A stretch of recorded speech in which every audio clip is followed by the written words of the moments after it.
Okay, the recording has begun. Thank you, Nancy. Hello and welcome everybody to this webinar hosted by Mission+Strategy Consulting. My name is Jean Butson and I'm the president of Mission+Strategy. This is our fourth in a series of webinars on the topic of the potential public policy changes that might be in store for our nation with the Trump presidential administration. Mission+Strategy particularly wanted to focus in on the risks from changes to executive orders and policies that are in the purview of the Office of the President that could impact key civil rights and constituencies. Our webinar series has been covering the topics of the Affordable Care Act, LGBTQ rights and services, women and girls, and then we have today's topic, affordable housing and homelessness. At the end of the webinar, we will have information on how to link to the previously recorded webinars. Today's topic, as I said, is the election implications for the policy areas of affordable housing and homelessness. Inadequate affordable housing, segregated communities, and homelessness are problems impacting far too many areas across the country. After rarely discussing housing issues during this campaign, what housing policies might President Trump, a real estate developer, prioritize in office? What does his nomination of Ben Carson to be Secretary of the Department of Housing and Urban Development signal? What is the fate of Obama administration housing policies aimed at furthering integrating our communities? Our speaker today, David Lloyd, will discuss these and a range of issues related to the topic of affordable housing and homelessness. And now let me introduce our speaker. David Lloyd is a public policy and nonprofit consultant with more than a decade of experience in federal and state policy experience. At the federal level, David was a senior advisor to U.S. Senator Debbie Stabenow from Michigan with deep expertise on tax and international trade issues. David also covered a variety of other issues during his time in the Senate, ranging from housing and health care to transportation and civil rights. At the state level, David worked as a senior policy analyst at Voices for Illinois Children, where he analyzed the finances of programs that serve children and youth. Later, David served as the organization's vice president and director of the Fiscal Policy Center.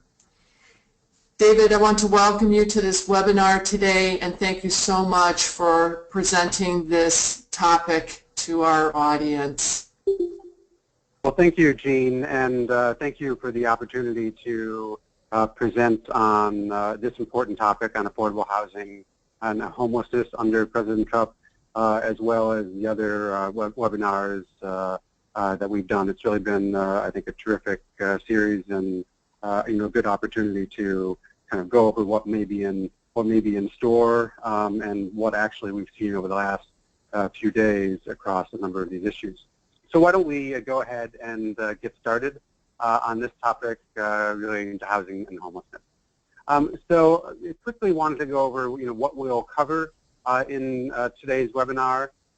We'll go over kind of the scope of the existing problem relating to affordable housing or the lack of affordable housing, and also the value of federal housing programs, so that we can get kind of a baseline of why these issues are so important. I then wanted to go into looking at the various affordable housing and homelessness issues under President Trump and what might be in store. And that ranges from actually executive action that President Trump has already taken with regard to federal housing administration fees. He canceled a fee reduction last week that we'll talk about. Also talk about Dr. Ben Carson, who's nominated to be head of the Department of Housing and Urban Development, better known as HUD. And of course, there are many budget pressures that are affecting housing programs. So we'll outline what those budget pressures are, as well as address the Housing Trust Fund and low income housing tax credit. In the news just yesterday and today, there's been some news about quote unquote sanctuary cities, of which Chicago is considered one. and kind of threats to federal funding, which could include housing funding. And then look at a range of fair housing policies, mortgage interest reduction, ACA repeal, and also the programs to reduce homelessness. So there's quite a bit to cover, but hopefully we'll get a good overview of kind of what may be in store, and also advocacy in the Trump overview, and what advocacy can help shape what's coming. So first wanted to talk quickly about what happened. I believe it actually happened just within hours of his inauguration last Friday. Trump's first executive action was canceling the FHA fee reduction that President Obama had put in place. And essentially what this fee reduction that President Obama had scheduled to take effect actually would have taken effect just 2 days from now on Friday. It would have reduced by a 1/4 percentage point the premium that homeowners pay on Federal Housing Administration-backed loans. And so, this reduction would have actually saved a homeowner who was borrowing $200,000 about $500 per year. So thus the cancellation of this fee reduction, means that homeowners, particularly low-income homeowners, won't see the reduction in this premium. Now, Republicans had cited this particular President Obama's fee reduction as problematic in their view because essentially the FHA has to keep aside assets in order to deal with the possibility of defaults on mortgages. And they basically said, the FHA got in trouble during the housing crisis, and their assets are not yet, in their view, sufficient to warrant this reduction. Whereas the Democrats and President Obama had argued that, look, we've increased these fees to try to raise FHA assets, and now it's time to give lower-income homeowners a break under this program.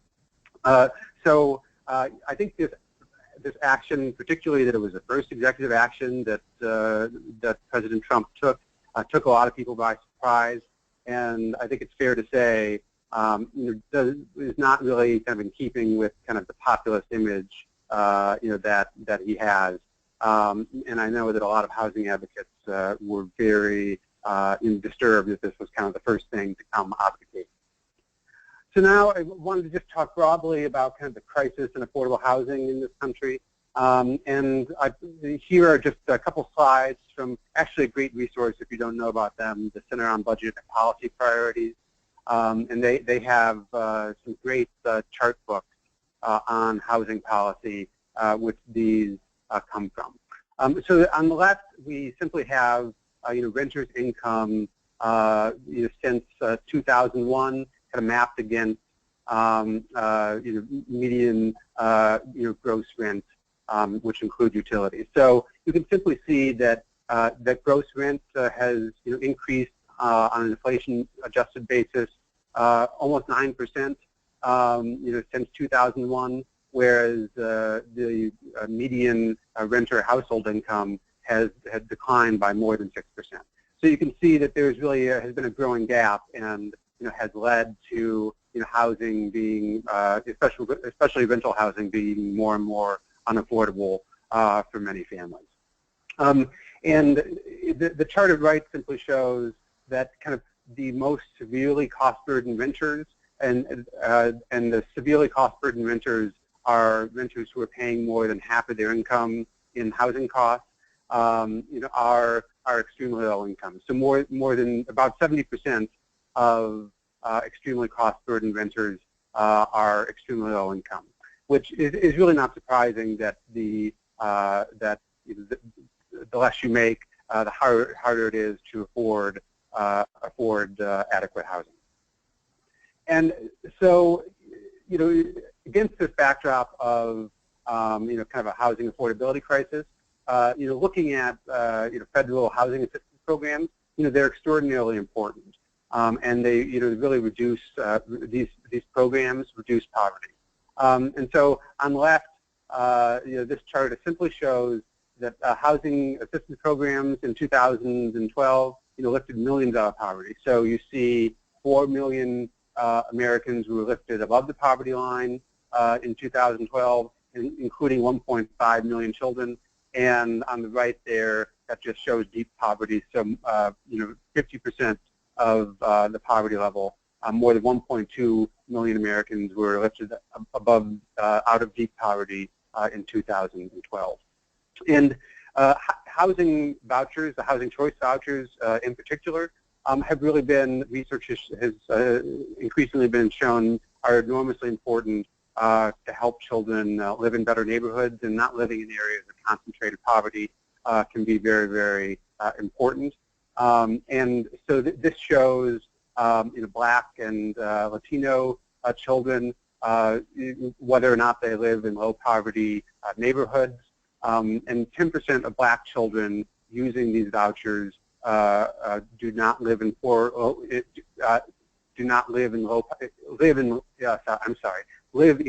low poverty neighborhoods, whereas only 5% of all poor Black children live in low poverty neighborhoods.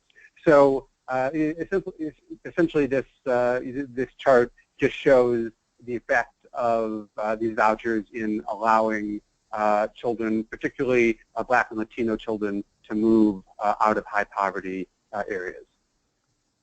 But unfortunately, we know that these programs, these federal programs work, but the current levels of federal investment, really over the past decade, do not meet the need that is even currently out there. So this chart, the red line shows families receiving HUD rental assistance, and you can see that it hasn't really changed at all over the past decade. Whereas unassisted families with the worst case housing needs, has grown. It has grown by several million, over the past decade. And this gap in rental assistance and housing assistance more broadly has led to waiting lists for public housing and for assistance. And those waiting lists can be in the many months, if not years. And over half of the public housing authorities across the nation have waiting lists closed to new applicants. And then more broadly, the kind of inadequate federal investments have also meant that there's a significant shortfall in kind of the capital investments that are necessary to maintain public housing. And there is, as a result of that gap, which is over $25 billion currently, we're losing more than 10,000 apartments each year due to obsolescence. So it's clear that even under President Obama, that the federal investments weren't meeting Americans' needs.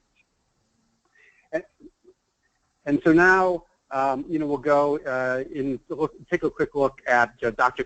Ben Carson, who is the nominee to head the Department of Housing and Urban Development, HUD. And why this is so important is that HUD is a huge agency with a budget of nearly $50 billion a year, has over 8,000 employees, and it has enormous importance in terms of anti-poverty programs and of course housing programs more generally. So when Dr. Carson was mentioned to be Secretary of the Department of Health and Human Services, it was a little bit ironic that his surrogate suggested that he lacked qualifications to run such a large federal agency when he was in fact, he's a medical doctor. And while Dr. Carson does have a very inspirational personal story, he does appear to have little expertise in housing policy. And in terms of his kind of broader philosophy, I think for some housing advocates, there's been they've worried about what that philosophy might mean for HUD. For instance, he told a reporter a few years ago that, quote, poverty is really more of a personal choice than anything else. And he also, some of you might be aware of a kind of a controversial op-ed he wrote over a year ago in the Washington Times, and he called Obama's affirmatively furthering fair housing rule a quote mandated social engineering scheme. And so we'll talk a little bit about that rule in particular in just a little bit. But throughout his hearings, which were over the past week or so, he did commit to he did say, at least at the hearing, that he didn't want to just kind of pull the rug out from under these programs and the people who rely on these programs. And I think in general, even kind of the more skeptical Democrats were based only on his performance at the hearing. I don't want to say they were satisfied, but they seemed somewhat less concerned that they might otherwise have been.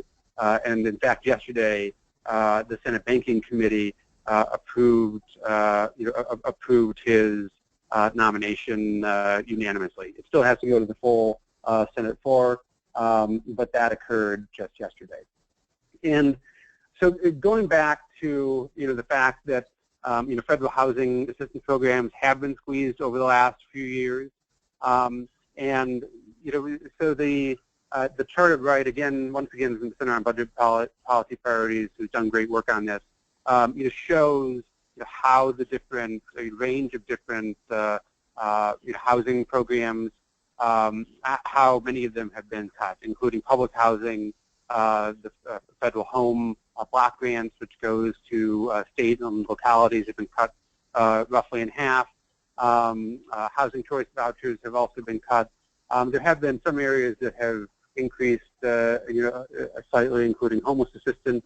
But kind of overall, there's been a lot of pressure against housing assistance programs, and this was largely due to the Budget Control Act of 2011, which, as you may remember, led to something called sequestration and set budget caps for both defense discretionary and non-defense discretionary, which is what these programs fit in, had caps, and that really put pressure on the overall budget, and there were cuts. And so one of the results, for example, in the housing choice vouchers, there were 45,000 fewer vouchers in December 2015 than 3 years previously. And kind of overall, the cuts in inadequate funding mean that only about 25% of low-income renters with housing needs receive assistance. And kind of looking at the overall picture under the new administration and the new Congress, these budget threats to federal housing and homeless programs are likely to continue. Because under the Budget Control Act, over the last couple of years with Obama and the Republican Congress, there was a bit of a I might say, truce reached on sequestration, and essentially these non-defense and defense caps were lifted over the last couple of years. But these caps are actually set to return in the next budget year, which actually starts next October for the federal fiscal year 2018. And this will once again put severe pressure on discretionary programs broadly, but including housing programs. And on top of that, Republicans and President Trump have called for reallocating the mandated defense cuts to the non-defense programs. So overall, they want to keep kind of the cuts the same under sequestration, but they want to kind of double down on the non-defense cuts and alleviate, and not have as many cuts in the defense area, which would result in, of course, deeper cuts to non-defense programs. And President Obama has also, called for what he's called his penny plan, which is a 1% annual reduction in this non-defense discretionary funding area, which, if that were enacted, would put even more pressure on the budget, and housing programs would likely be affected. And that's simply because housing programs are relatively large in the budget, and so it's very hard to escape. It's very hard to escape cuts. Where in other program areas where there might be kind of small programs, could be perhaps held harmless. That's very hard to do for many of the big housing programs. And so again, this chart left, just shows kind of discretionary housing assistance spending relative to the size of the economy, and on the current path under sequestration and current trends, the Center on Budget and Policy Priorities projects that we will be at historic lows in housing assistance spending over the next few years. So there are also some kind of philosophical threats to housing programs, and one one could argue is Speaker Ryan last year had his anti-poverty agenda that he released. It was called A Better Way, and one of the things that it included was work requirements and time limits for affordable housing programs. Now, the vast majority of households receiving federal rental assistance do work, and almost all the others are either caring for young children or caring for someone who is disabled. There's a very small percentage of households receiving federal rental assistance that aren't either working, caring for children under 6, or caring for a disabled person. And adding these requirements would really be an administrative nightmare for many public housing authorities, which are already severely underinvested in the first place. And then there's also some talk that many Republicans have talked about shifting essentially all public housing funding to vouchers, which could negatively impact the lowest income households who predominantly live in public housing. So wanted to next turn to something that is called, it's actually relatively new over the past few years, but it's an important new tool, the Housing Trust Fund. And so the Housing Trust Fund is really the first affordable housing tool, new affordable housing tool in a generation, and it aims to increase the supply of affordable housing for people with extremely low income. And this is paid for by fees from Fannie Mae and Freddie Mac. And so there are a couple of potential threats to the Housing Trust Fund. One is that President Trump will appoint the head of the Federal Housing Finance Agency, which sets the fees for Fannie and Freddie. And so that, depending on how these fees are set, that could kind of influence the inflows into the Housing Trust Fund. Also, and we'll talk a little bit more about this in a couple minutes, there is talk of a tax reform package, particularly relating to corporate taxes, and kind of the way kind of these packages move through Congress. When you're cutting taxes, that obviously has a budgetary cost, and so in an effort to reduce kind of the budgetary cost of cutting taxes, oftentimes members of Congress will look for what they call offsets to make it look like it costs less and keep more money in government. And one way of doing this would be essentially to use Housing Trust Fund dollars to offset tax cuts. And then there have also, though, other potential threats include efforts to eliminate Fannie and Freddie. There are members of Congress who ideologically believe that Fannie Mae and Freddie Mac should be abolished, and that the government should really have no role in that marketplace. And there's also been some calls to eliminate the Housing Trust Fund altogether. So it kind of remains to be seen exactly what will happen, but there are some potential threats for the Housing Trust Fund that are out there. So another tool to increase the affordable housing supply that's very important is low-income housing tax credit. And this tax credit, what it does is it incentivizes private sector development of affordable housing. And it's actually by far the most important tool currently to increase affordable rental housing, with more than 90% of the new units being created due to the low-income housing tax credit. And so there are both some risks and potential opportunities under Trump. And two of the risks are related to kind of broader tax reform conversations. There's been a lot of talk of, Republicans and President Trump say they want to reduce the corporate tax rate. And what everyone thinks about whether the corporate tax rate should be reduced, if you do reduce it, that will reduce the value of the credit, because the value of the low-income housing tax credit, it's used to offset corporate taxes. And so, if you're paying less in corporate taxes, then the value of the credit will likely be reduced. And then also, once again, this credit could be used as an offset to pay for other tax changes. So, if you're a member of Congress and you want to make a tax change that costs money, one way to pay for that is to decrease the value of the low-income housing tax credit. So there are some people who are worried about both of these potential implications of tax reform. Another kind of one opportunity, though, that people see is there has been talk about a possible infrastructure package that President Trump has talked about kind of in vague terms, and Democrats in Congress have been moving to introduce quite a large infrastructure package.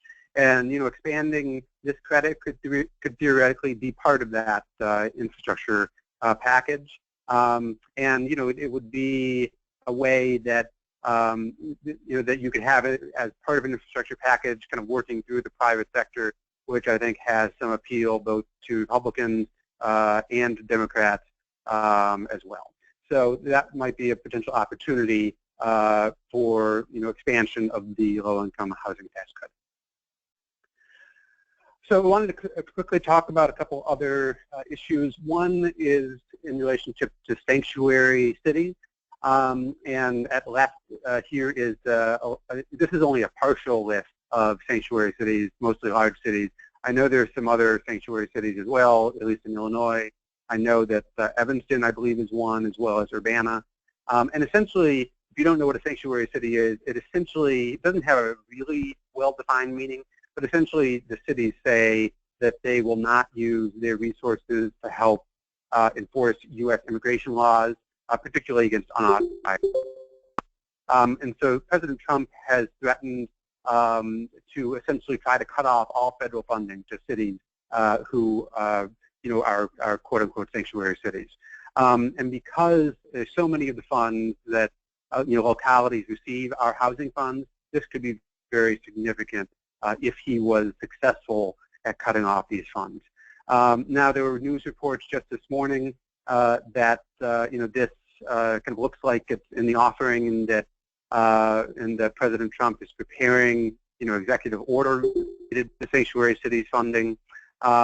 Now, such a move, if he really tried to cut off all federal funding to cities like Chicago and New York and San Francisco, would almost certainly immediately face legal challenges by these cities.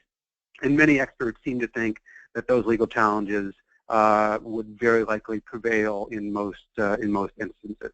But still, it's something to watch out for, not only for the important implications for for immigrants and for cities, but also relating to housing funds. And so, with relation to the mortgage interest deduction, so as you may know, if you own a house and pay a mortgage, you can deduct the interest on your federal income taxes, but only if you itemize. So if you take the standard deduction, you don't actually get any benefit from the mortgage interest deduction. Now, this costs an enormous amount of money every year to the federal government, over $70 billion a year, and it disproportionately benefits the wealthy, who are both disproportionately homeowners, and who also disproportionately itemize their federal income taxes, and so can claim this benefit. There has been discussion in Congress as part of tax reform of reducing the mortgage interest deduction as part of tax reform. Housing advocates, I think, very rightfully say, we should reduce the mortgage interest deduction and use the cost savings to shift funding to affordable housing programs. So, if this were to occur, it would be a great opportunity to increase funding of housing and homelessness programs. It's unclear to me kind of how likely this is to occur. I'm not sure to me that this seems like a fits ideologically with kind of the broader theme of kind of the current Congress and administration, but would be an opportunity if it occurs. So now I want to turn to the very important issue of fair housing, and specifically something called the affirmatively furthering fair housing rule. It's a bit of a tongue twister. But the name, and this is a new rule that was put in place under President Obama, the name comes from the Fair Housing Act of 1968. So there is a long ignored portion of the Fair Housing Act that requires HUD to, quote, affirmatively further the policies of the Act. And so this is what this rule seeks to do. And so the rule requires towns and cities that receive federal housing money to really examine what their housing patterns are and look for evidence of bias. And if there are imbalances that they find, they need to formulate a plan to remedy these imbalances. Now, the GOP platform and critics, conservative critics have been very against this rule. And the GOP platform said the rule, quote, threatens to undermine zoning laws in order to socially engineer every community in the country. And Dr. Carson also opposed this in his Washington Times op-ed from 2015. Now, Republicans, could potentially repeal or defund enforcement of this rule, and President Trump could try to rescind it, although that may be more difficult. But by simply not enforcing it, that could have the effect of undermining the rule. There are also some aspects of the rule that are not yet final, which President Trump could try and stop. And the two pictures at left, you won't be surprised to see that both I picked two Midwestern cities, Chicago and Detroit, are two of the most segregated cities in the country. And so this is actually work from an academic at the University of Virginia who basically has taken 2010 census data and have drawn the extent of the segregation, across the United States. But I pulled these two communities. It's actually near and dear to my heart. I'm from Grosse Pointe originally, which is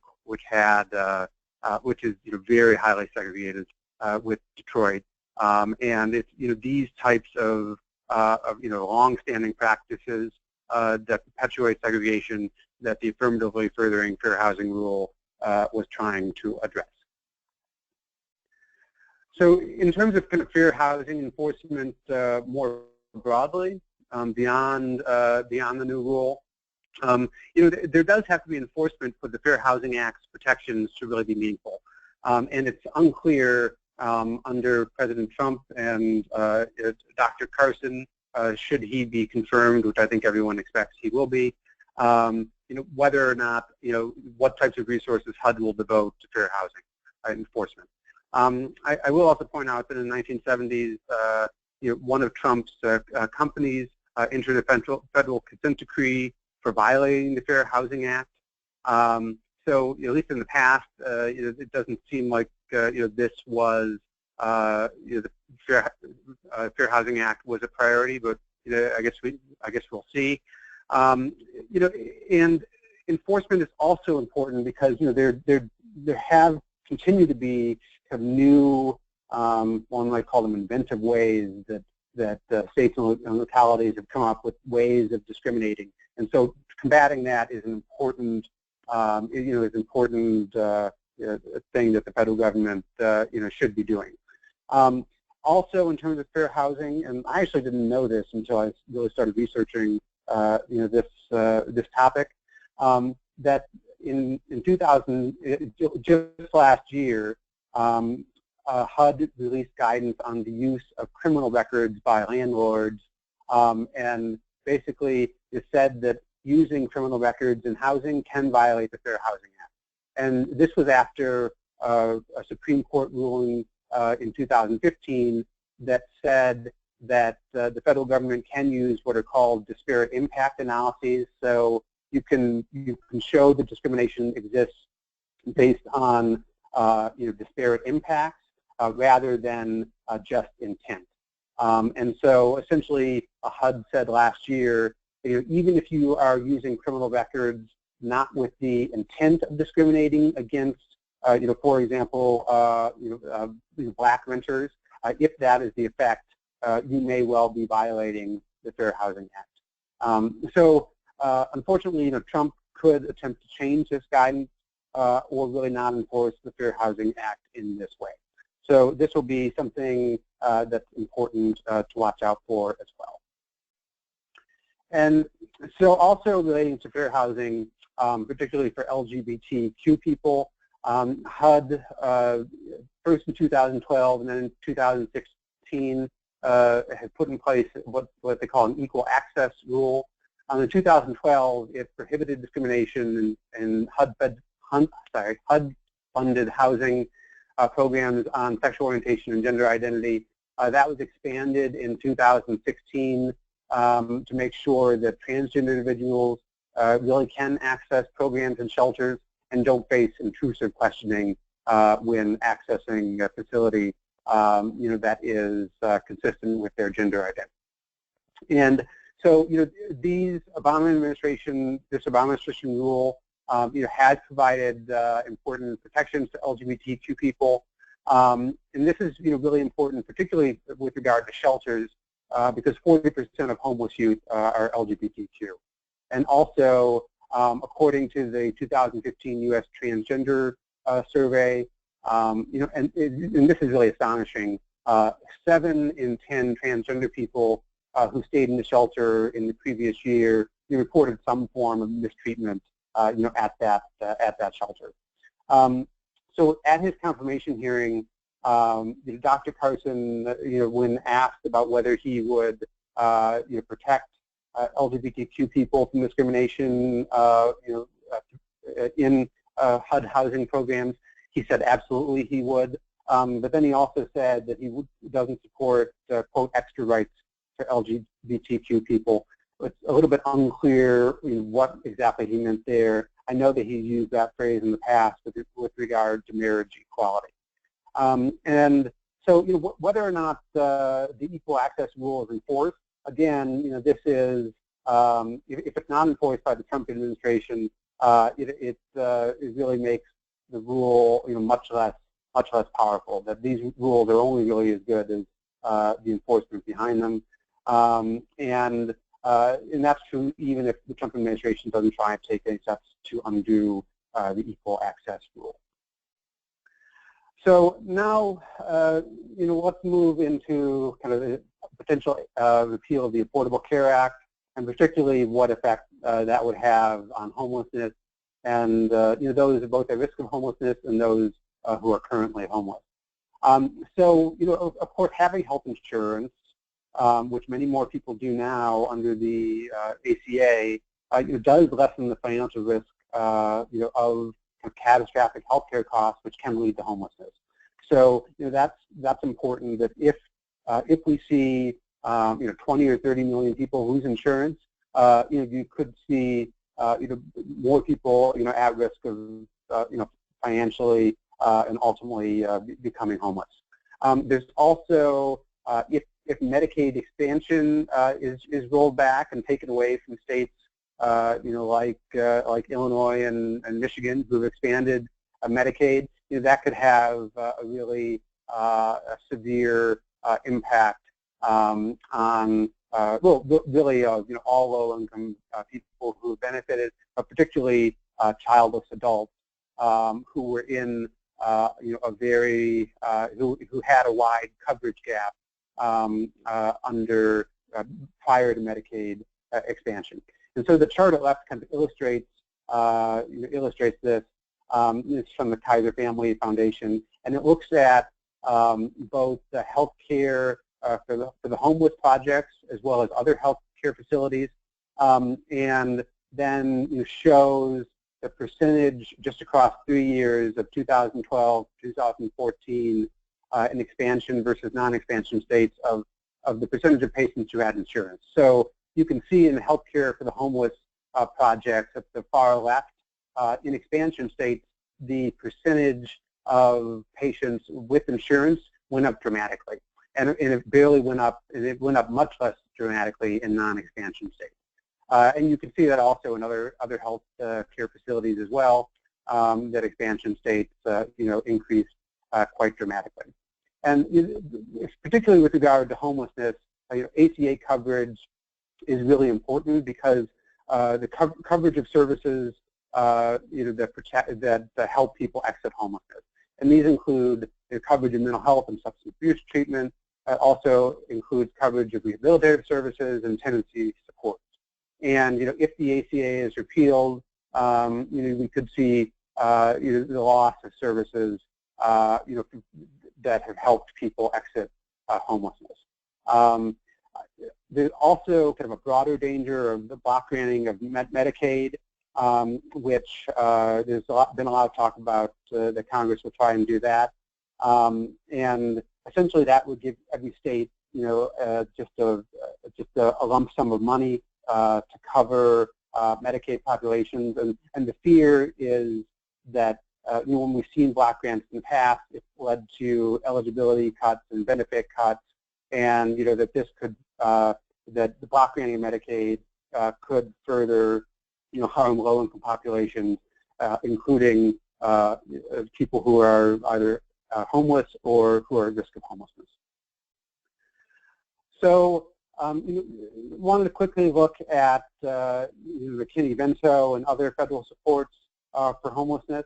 If you remember back a bunch of slides ago, I showed a chart that many of the supports for homeless programs has actually increased over the last few years, and you can see that kind of evidenced at the bottom chart and change of homelessness in the U.S. And this uses point-in-time estimates from HUD. The housing overall over the last decade has decreased by about 15% nationally, and the number of unsheltered homeless individuals has decreased by over 30%. So this good progress, it has been heartening. Unfortunately, as Jean mentioned at the start of this webinar, homelessness was rarely mentioned in the campaign, though the U.S. has made important progress.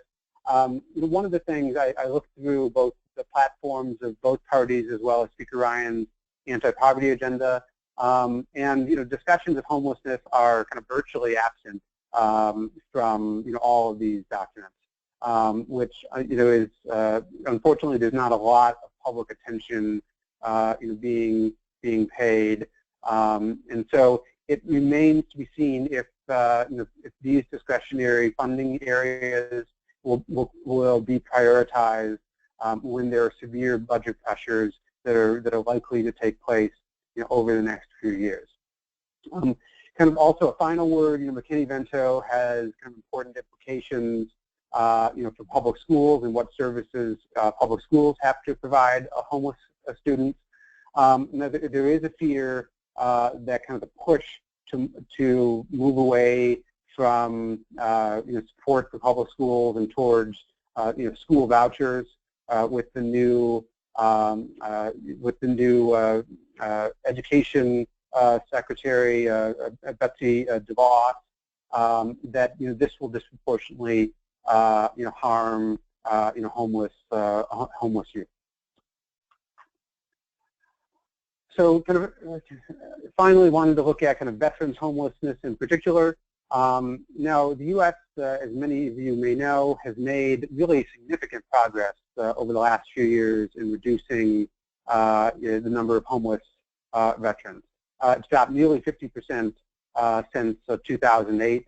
Though there had been a goal, an ambitious goal to eliminate veterans homelessness by 2014, and it really does show when there is when ending homelessness and veterans homelessness in particular is a bipartisan priority, that we can make really significant progress.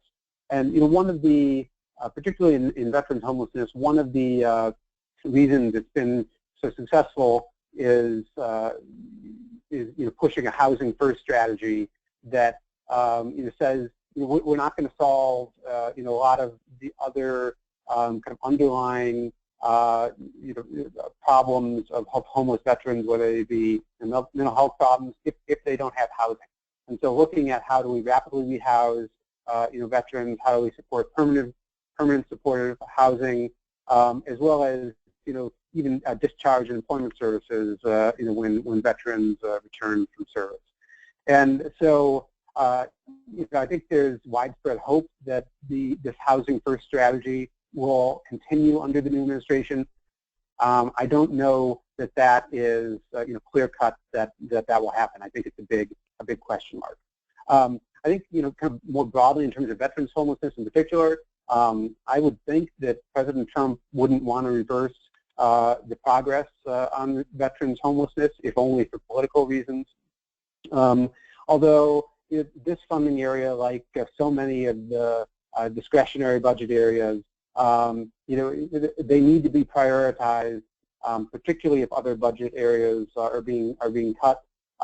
Really, my view is that that sequestration really should be undone, so that we aren't seeing these severe budget pressures on these important programmatic areas. So now, quickly just to kind of review kind of what we've covered. Overall, there is really a great deal of uncertainty about what the new administration is doing, will do with regard to homelessness. And this goes from President Trump himself to the presumptive nominee of HUD, Dr. Ben Carson. Carson has a very little housing record, but overall I will say he does have a long established philosophy that the poor and those in need are too dependent on government assistance, which I think that fact alone worries many housing advocates. I do think that there is likely to be further austerity under sequestration, and that if there isn't a lot of pushback against budget cuts more broadly, that housing and homelessness programs, it'll be hard for them to escape the budget cuts. Relating to the tax reform packages that are possible, that does have some important potential implications for the low-income housing tax credit and the mortgage interest deduction, which could, in theory, be positive, but these also could be used as offsets for broader tax cuts that are being pushed. There's also an infrastructure bill. Any infrastructure, housing is obviously important infrastructure. So it'd be great if affordable housing could be pushed under any infrastructure bill. I'm not clear if the administration and congressional Republicans whether they will want to prioritize affordable housing funding in an infrastructure bill. And then looking then at fair housing, I think it's a fair statement to say that this administration is unlikely to be as aggressive in fair housing enforcement as the Obama administration.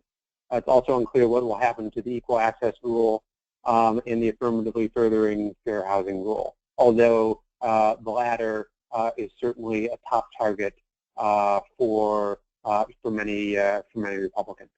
And then finally, the ACA repeal could have really devastating consequences for many different populations, and particularly those experiencing or at risk of homelessness. So finally, just wanted to talk about some advocacy strategies. And for those of you who may have been on previous webinars, these will look familiar because they're much the same. But particularly right now, relating to the ACA, it is very urgent that people reach out to both the members of Congress but also if you have a Republican governor, if you're in Illinois, reach out to Governor Rauner and tell him how important it is for the ACA to be maintained and not be repealed. That Republican governors that have expanded Medicaid have a very important voice. That could really resonate, particularly among Republicans in the Senate. And then, of course, it's really important that we document stories and really speak out so that both the press and public understand really what's at stake. That we call out actions that make it harder for people to afford housing. There was a fair amount of press coverage about President Trump's cancellation of the fee reduction for FHA tax loans, and it'd be great to see more of that, particularly when actions have already been taken. And really, I would just urge everyone to stay in touch with their federal representatives, and also confront representatives and make sure that they know that you support policies that make housing affordable and that decrease homelessness. And hold elected officials accountable.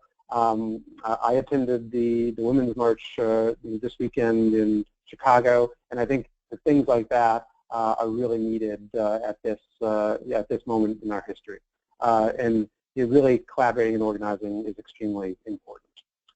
So here are just some selected resources that both I use and you might find valuable, both federally and particularly in the Chicago area, which I would urge you to check out. And this presentation will be available online, so you'll be able to see that. And really open it up to any questions, and do have the links to the previous 3 webinars below that you can view on through YouTube on Mission+Strategy's YouTube page. So Jean, I'll turn it back over to you. Yeah. Thank you, David.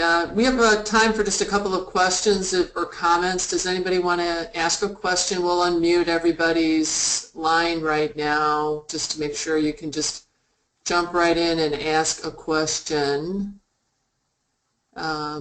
Is everybody unmuted, Nancy? Everybody, I can only unmute people who haven't muted themselves, but everybody who I can unmute is unmuted, yes. Thanks. Yeah, does anybody want to ask a question or comment?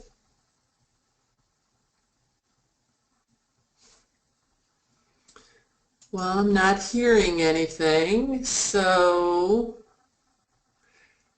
I'll just assume that everybody's been satisfied. You've got all your questions answered.